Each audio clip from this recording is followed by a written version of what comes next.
Thought I'd make a short little video and show you the kitchen I work in.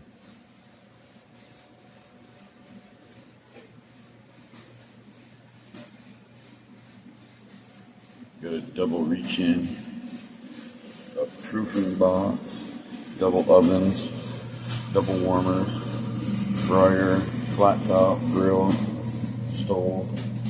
Here's your breakfast for today. It's a dish pit. Here's our dry food storage. Those are the walk-ins there. And it's what? October 18th.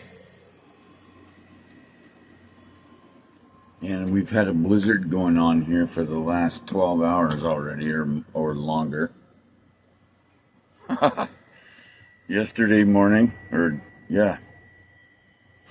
I can't remember. But it seems like just a day ago that only had like 2 inches of snow on it.